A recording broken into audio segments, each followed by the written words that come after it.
Shalom Bapak Ibu yang kekasih dalam Tuhan kita Yesus Kristus. Kita bersuka cita karena pada saat ini kita boleh bertemu kembali. Dan pada minggu hari ini kita akan mendengarkan firman Tuhan yang tertulis di dalam Injil Lukas pasal yang ke-24 ayat yang ke-13 sampai ayat yang ke-35. Dan nats ini akan saya bagi atas 3 bagian. Bagian yang pertama, Bapak Ibu yang kekasih, saya akan mulai membaca ayatnya yang ke-13 hingga ayat yang ke-16. Demikian firman Tuhan. Pada hari itu juga 2 orang dari murid-murid Yesus pergi ke sebuah kampung bernama Emmaus yang terletak kira-kira 7 mil jauhnya dari Yerusalem. Dan mereka bercakap-cakap tentang segala sesuatu yang telah terjadi. Ketika mereka sedang bercakap-cakap dan bertukar pikiran, datanglah Yesus sendiri mendekati mereka, lalu berjalan bersama-sama dengan mereka.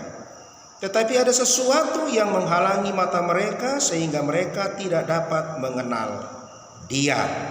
Saudaraku yang kekasih dalam Kristus Yesus, 2 orang murid pasca peristiwa kebangkitan Kristus, peristiwa yang sangat menggemparkan, peristiwa yang sangat viral pada waktu itu, yang dipersoalkan oleh banyak orang, bahkan oleh para murid sendiri pun. Sekalipun mereka sudah menyaksikan, tetapi tetap masih ada keraguan-raguan di dalam hati mereka tentang peristiwa kebangkitan Kristus. 2 orang murid sedang menuju ke Emmaus, sebuah kota atau sebuah desa yang kira-kira jaraknya 7 mil dari Yerusalem. Ahli sejarah berkata bahwa salah satu dari kedua orang murid ini bernama Kleopas. Kleopas ini adalah saudara dari Yusuf atau ayah Yesus sendiri. Nah, pada saat mereka berjalan menuju ke Emmaus, Bapak Ibu yang kekasih, mereka memperbincangkan banyak hal tentang kebangkitan Kristus, tentang peristiwa-peristiwa yang terjadi. Apa itu? Mereka bercakap-cakap, mereka berbincang-bincang tentang peristiwa penyaliban, peristiwa kebangkitan. Dan kedua hal ini benar-benar membuat perasaan yang betul-betul tergugah. Perasaan yang betul-betul mengalami kondisi yang tidak bisa diungkapkan sama sekali. Mengapa Bapak Ibu yang kekasih?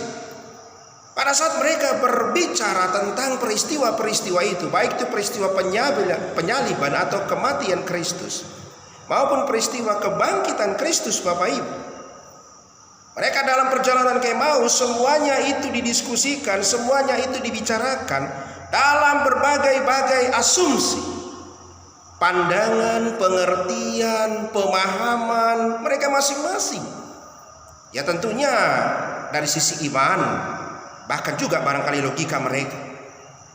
Kemudian juga mereka membicarakan itu dalam keraguan-raguan, dalam berbagai-bagai pertanyaan. Bahkan logika, rasionalitas berpikir mereka diskusikan itu dengan baik, dengan hangat, barangkali saling tanya jawab dan saling membenarkan pendapat masing-masing. Pada saat itu saudaraku yang kekasih Bapak Ibu, tiba-tiba sosok Yesus datang, hadir, berjalan bersama-sama dengan mereka. Yesus mendekati mereka, lalu ada di antara mereka. Dan pada waktu itu Yesus langsung seakan-akan sudah mengenal dan sudah mengerti apa pembicaraan mereka. Yesus nimbrung, Yesus ikut dalam percakapan mereka. Yesus juga ikut membahas, berdiskusi dengan mereka. Oh haleluya, ada hal yang menarik Bapak Ibu kekasih. Mengapa Yesus tiba-tiba hadir pada percakapan 2 orang murid ini pada dalam perjalanan ke Emmaus? Ada firman yang tertulis berkata, di mana 2-3 orang berkumpul di dalam nama Yesus, berkumpul membicarakan tentang Yesus, berkumpul berdiskusi tentang Yesus dan iman mereka, maka pada saat itu Tuhan katakan, aku ada di tempat itu.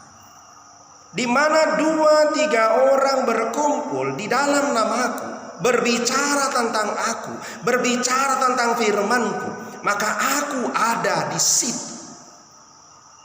Ini memberikan pengharapan bahwa dalam ibadah kita yang kita lakukan saat ini masih di rumah-rumah, ada 2-3 orang berkumpul. Percayalah Bapak Ibu yang kekasih, bahwa ibadah yang kita lakukan meskipun di rumah kita masing-masing dengan jumlah yang barangkali sedikit, tidak seperti pada waktu kita berada di dalam gedung gereja.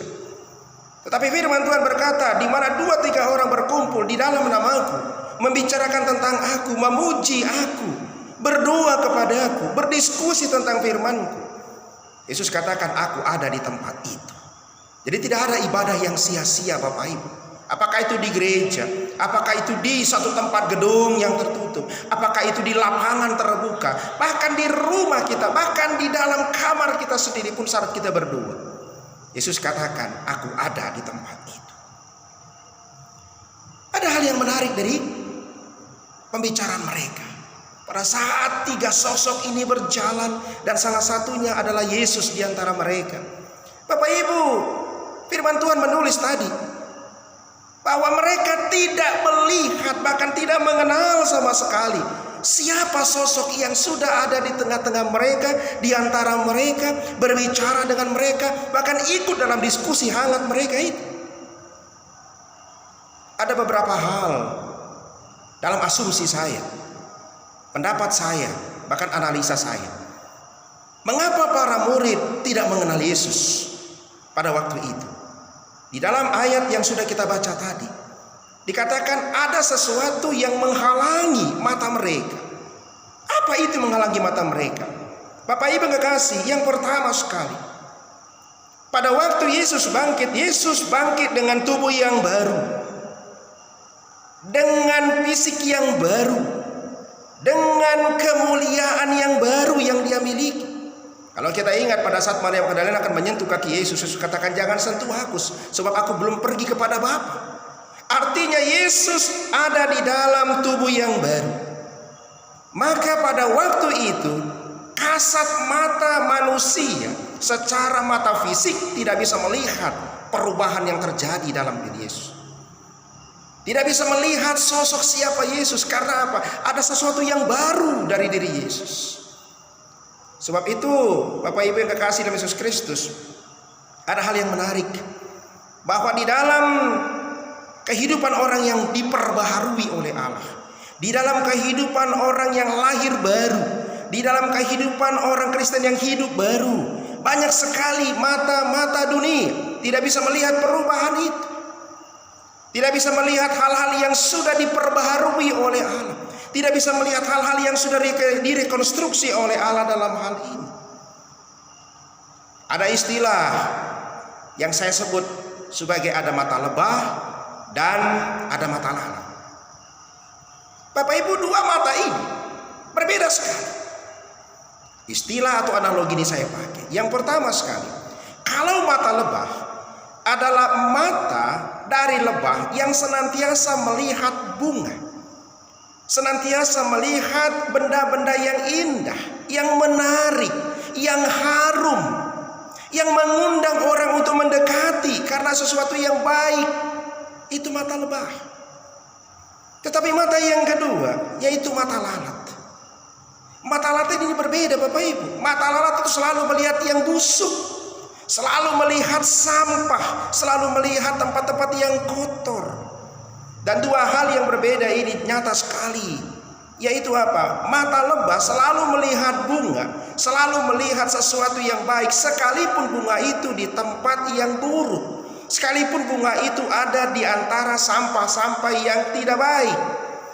Tetapi mata lebah selalu melihat ada sesuatu yang baik, ada sesuatu yang indah, ada sesuatu yang menarik. Berbeda dengan mata lalat. Mata lalat adalah mata yang selalu melihat sesuatu yang busuk, sesuatu yang buruk, yang tidak baik, sampah. Sekalipun barangkali sampah itu berada di satu tempat di antara para bunga, di antara bunga-bunga. Tetapi mata lalat tidak melihat bunga. Mata lalat tidak melihat yang indah. Dia selalu tertuju kepada hal-hal yang busuk, sesuatu yang tidak baik Bapak Ibu. Oleh karena itu, firman Tuhan hari ini. Berkata bahwa mereka tidak bisa melihat Yesus karena ada sesuatu yang menutupi mata mereka. Yaitu apa? Mata mereka tidak melihat sesuatu yang baru dari pribadi Kristus. Yang kedua, mengapa mereka tidak bisa melihat atau ada sesuatu yang menghalangi mereka itu apa? Yaitu situasi kepanikan, kekalutan, keraguan, logika. Hal ini sering sekali membuat kehadiran Allah menjadi tidak nyata. Kehadiran Allah menjadi tidak jelas. Kekalutan, kepanikan karena problema, karena situasi, karena kesusahan, karena beban penderitaan, karena pergumulan yang berat, sehingga membuat kita betul-betul terhempas jauh, bahkan tidak melihat kehadiran Allah dalam hidup kita. Kita ragu bahkan meninggalkan Allah, lebih cenderung kepada keputusasaan. Kita tidak melihat hadirat Allah di dalam hidup kita. Bukankah Allah berkata, aku omnipresent, aku maha hadir. Di mana saja kamu berada, aku hadir.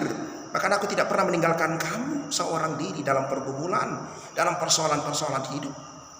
Tapi terkadang semuanya itu membuat kita tidak melihat hadirat Allah di dalam hidup kita. Yang ketiga, saudara yang kekasih, Yesus sengaja memberikan kesempatan dan waktu kepada kedua murid ini untuk lebih banyak membicarakan tentang Kristus. Oh haleluya. Membicarakan tentang siapa Kristus, mendiskusikan tentang Kristus, mendalami tentang Kristus sampai mereka betul-betul yakin akan iman mereka kepada Kristus. Tiga hal ini menarik, sehingga pada waktu itu dikatakan di dalam nats atau dalam firman Tuhan yang kita sudah baca tadi, ada sesuatu yang menghalangi mata mereka. Bagian yang kedua Bapak Ibu, ayat yang ke-25 sampai 27. Lalu ia berkata kepada mereka, hai kamu orang bodoh, betapa lambannya hatimu sehingga kamu tidak percaya segala sesuatu yang telah dikatakan para nabi. Bukankah Mesias harus menderita semuanya itu untuk masuk ke dalam kemuliaannya? Lalu ia menjelaskan kepada mereka apa yang tertulis tentang dia dalam seluruh kitab suci, mulai dari kitab-kitab Musa dan segala kitab nabi-nabi. Saudara yang kekasih Bapak Ibu, salah satu kelemahan dari kita orang-orang percaya, ada banyak orang Kristen, bagaimana dia bisa percaya kepada Kristus, bahkan mempercayakan hidup dan dirinya kepada Kristus. Kelemahan itu terletak kepada apa? Karena kita kurang bersekutu dengan Allah melalui pembacaan firman Tuhan. Bapak Ibu yang kekasih, firman Tuhan sungguh indah berkata, firman-Mu adalah pelita bagi kakiku dan terang bagi jalan. Ini sudah jelas, firman-Mu itu pelita, pelita yang akan membuka dan menerangi kekalutan pikiran kita, yang akan membuka dan memberikan cahaya, memberikan sesuatu yang mengungkapkan rahasia tentang hidup ini di mana Allah bertindak di dalamnya. Dan terang bagi jalanku. Apa artinya? Firman-Mu itu, firman Tuhan itu Bapak Ibu, akan memberikan petunjuk yang jelas, arah yang jelas kepada setiap orang percaya untuk mengerti apa yang seharusnya mereka mau lakukan dalam sepanjang hidup mereka, sehingga hidup orang-orang percaya berkenan dan diberkati oleh Allah, memuliakan Allah, hidup di dalam kehendak Allah. Kelemahan orang percaya banyak sekali karena tidak bersekutu, bergaul akrab dengan Allah melalui pembacaan firman. Saudaraku kekasih, firman Tuhan adalah sesuatu yang akan mengungkapkan siapa Allah dalam kehidupan kita. Bagaimana Allah bertindak, memberkati, melindungi, memberi damai sejahtera, berperan menolong kita di saat-saat pergumulan hidup kita, di saat-saat banyak rahasia yang tidak bisa kita ungkapkan dalam keterbatasan kita sebagai manusia. Di sini Allah bertindak mengasihi. Di sini Allah bertindak untuk campur tangan dalam berbagai-bagai peristiwa ini. Firman itu akan mengungkap apa yang menjadi jalan keluar dalam setiap pergumulan hidup kita. Haleluya, saudara. Firman Tuhan itu kabar baik, good news, yang akan memberikan kita sukacita, yang yang memberikan kita kepastian bahwa apapun yang kita alami, Tuhan tetap bersama-sama dengan kita, dan kita akan menemukan jawaban-jawaban itu di dalam firman-Nya. Asal kita rajin bergaul dengan Allah melalui pembacaan firman Tuhan. Bapak Ibu yang kekasih, dalam 2 Timotius pasal 3 ayat 15 dapat kita simpulkan ayat ini, bahwa iman bertumbuh dalam pembacaan kitab suci. Iman itu bertumbuh di dalam pembacaan kitab suci. Mari berikan waktu untuk Tuhan dengan bergaul melalui pembacaan firman. Bapak Ibu yang kekasih dalam Yesus Kristus, ada satu filosofi Cina yang berkata bahwa bagaimana seekor harimau yang dipelihara dari kecil hingga dewasa, apakah harimau itu sudah jinak atau tidak? Apakah harimau buas itu sudah bisa ditaklukkan oleh yang memelihara atau tidak? Filosofi Cina ini berkata, untuk membuktikan kebenaran itu, apakah harimau itu benar-benar menjadi harimau yang tidak lagi puas? Apakah benar-benar harimau itu bisa menjadi harimau yang jinak sesuai dengan yang memeliharanya? Jawabannya hanya satu, Bapak Ibu. Coba lepaskan harimau itu dari kandangnya dan kita lihat apa yang terjadi. Demikian juga dengan firman Tuhan. Firman Tuhan berkuasa ketika kita membaca dan melakukannya. Ketika kita mengimani, ketika kita bergaul dengan Allah dalam hari-hari dan waktu-waktu kita untuk membaca dan dengar-dengaran akan firman Tuhan. Bagian yang ketiga, Bapak Ibu yang kekasih, ayat 29 sampai 31. Tetapi mereka sangat mendesaknya, katanya, tinggallah bersama-sama dengan kami, sebab hari telah menjelang malam dan matahari hampir terbenam. Lalu masuklah ia untuk tinggal bersama-sama dengan mereka. Waktu ia duduk makan dengan mereka, ia mengambil roti, mengucap berkat, lalu memecah-mecahkannya dan memberikannya kepada mereka. Ketika itu terbukalah mata mereka, dan mereka pun mengenal dia, tetapi ia lenyap di tengah-tengah mereka. Bapak Ibu yang kekasih dalam Yesus Kristus, ayat-ayat ini luar biasa. Ayat-ayat ini mau menyatakan bagaimana Allah menyingkapkan tentang dirinya. Yesus menyingkapkan tentang dirinya setelah sekian lama mereka berbincang-bincang. Tetapi kedua murid itu tidak mengenal, bahkan belum mengenal tentang Kristus. Bahwa Kristus sudah berjalan bersama-sama dengan mereka, berbicara dengan mereka, berdiskusi dengan mereka, bahkan bergelut dengan pergumulan mereka tentang rahasia apa yang sudah terjadi pada waktu itu. Pada waktu itu Yesus menyingkapkan dirinya, tetapi melalui proses dari kita. Penyingkapan tentang rahasia Allah tentang dirinya dimulai dari kita. Dimulai dari diri saudara, dimulai dari hati saudara, dimulai dari keyakinan saudara, dimulai dari kepercayaan saudara, dimulai dari kemauan saudara untuk menerima dan memberikan ruang kepada Allah memasuki kehidupan kita. Di ayat yang ke-29, kedua orang murid itu mempersilahkan Yesus untuk masuk dan tinggal bersama-sama dengan mereka. Luar biasa, Bapak Ibu yang kekasih. Pintu rumah mereka terbuka, pintu hati mereka terbuka, ruang hidup mereka terbuka untuk memberikan kesempatan kepada Tuhan masuk dan hadir, bahkan tinggal di dalam hidup mereka. Mereka mengajak, tinggallah Tuhan, ayo berdiam dulu bersama-sama dengan kami, paling tidak satu malam ini, sebelum engkau melanjutkan perjalanan kembali. Bapak Ibu yang kekasih, itu langkah yang pertama. Yesus begitu bersukacita, dan dia berkata dalam hatinya, barangkali aku akan membuka diriku, aku akan menyatakan diriku kepada murid-muridku ini, karena mereka mengundang aku masuk di dalam hidup mereka. Ada satu syair lagu yang luar biasa, barangkali boleh memberkati kita, Bapak Ibu. Lagu ini saya akan nyanyikan demikian. Jiwaku terbuka untuk-Mu Tuhan, selidiki, nyatakan segala perkara, singkapkan semua yang terselubung, supaya ku layak di hadapan-Mu, Tuhan. Pada saat kita mengundang Kristus masuk di dalam hidup kita, maka Dia menyatakan dirinya, maka Dia menyingkapkan kekuatan dan kekuasaannya. Dia menyatakan hadiratnya bertindak di dalam hidup kita, memberkati lumbung-lumbung rumah tangga kita.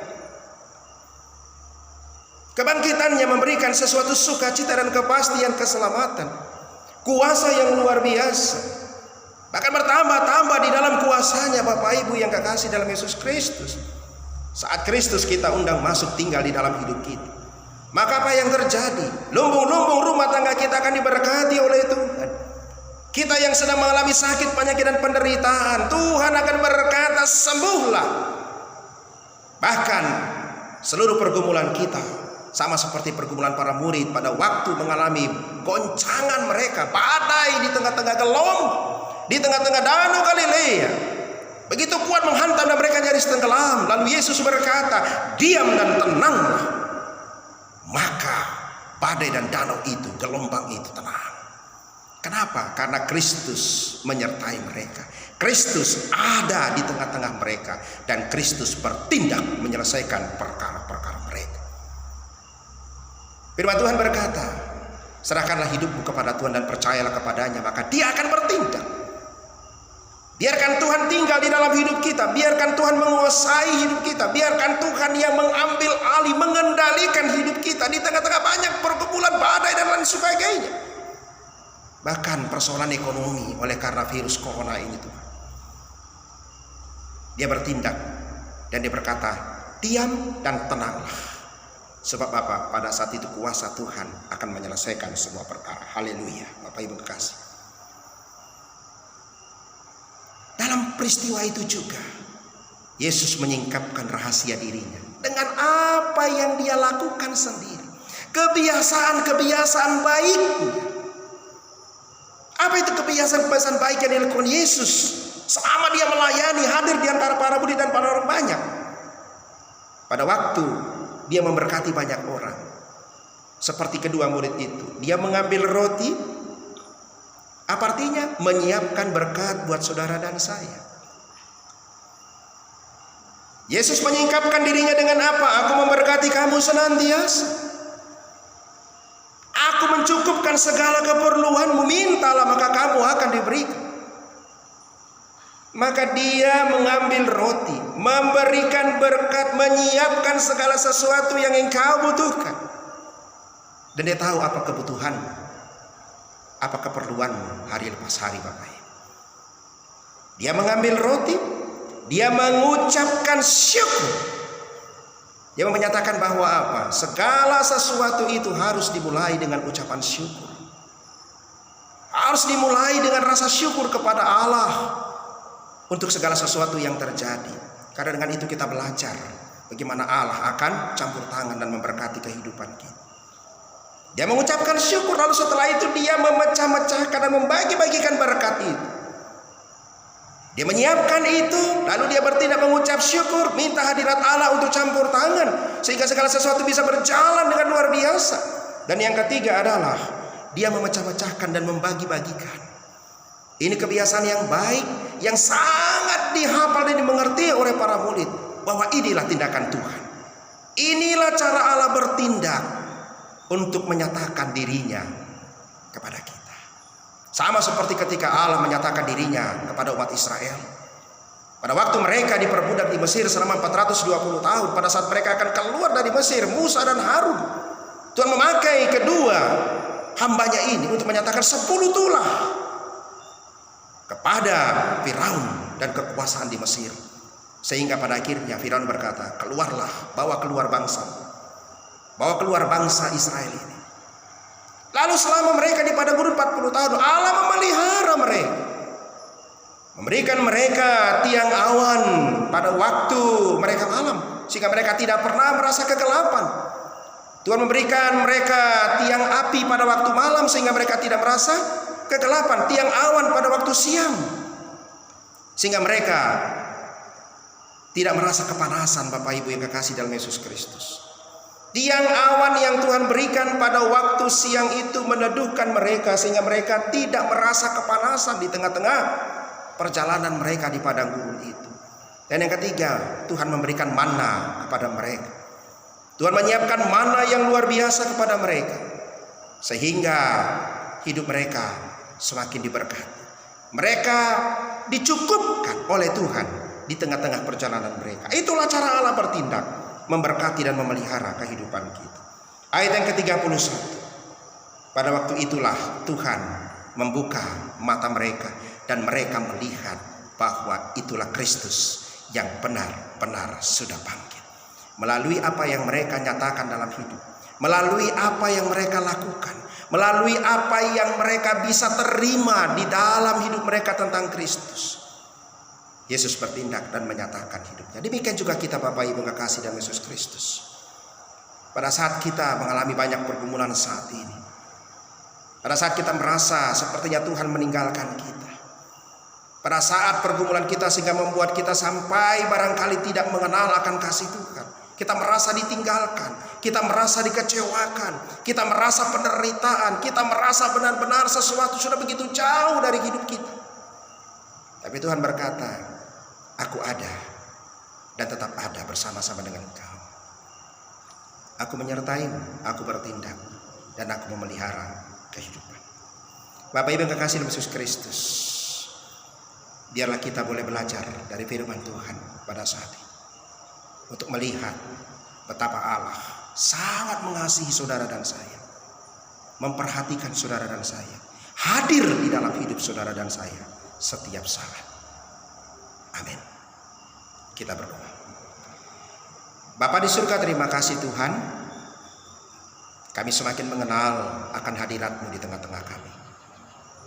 Sekalipun ada banyak hal yang menutup mata rohani kami untuk mengenal Allah, tetapi Engkau senantiasa hadir dan menghadirkan diri-Mu dalam hidup kami Bapa, lewat banyak hal-hal yang baik yang senantiasa Tuhan nyatakan di dalam hidup kami. Sampai hari ini Bapa, Engkau masih terus memelihara kami. Sampai hari ini Tuhan, Engkau masih terus merawat kami, menggembalakan kami, bahkan memberkati hidup kami hari lepas hari. Terima kasih Bapa yang baik. Kami serahkan beban hidup kami kepada Engkau. Biarlah Engkau menyingkapkan rahasia pribadi, rahasia kuasa, rahasia kasih-Mu, rahasia kebesaran-Mu dalam hidup kami Bapa. Tolong kami yang lemah ini Tuhan, agar kami boleh menerima Engkau dan tinggal di dalam hidup kami, sehingga Tuhan boleh bertindak nyata di dalam sepanjang perjalanan hidup kami. Di dalam nama Tuhan Yesus Kristus kami berdoa dan bersyukur untuk firman-Mu pada saat ini. Haleluya. Amin. Kepada Allah beri puji, serta kepada Al-Masih, Rohul Kudus muliakan, berkuasa dan berkasihan. Amin. Terimalah berkat yang daripada Tuhan, kasih karunia dari Tuhan Yesus Kristus, dan damai sejahtera dengan berkat-berkat daripada Allah Bapa, persekutuan penghiburan dari Roh-Nya yang kudus, itulah senantiasa yang menyertai, melindungi, memberkati hari ini, besok, bahkan sampai selama-lamanya. Amin. Amin. Amin. Amin.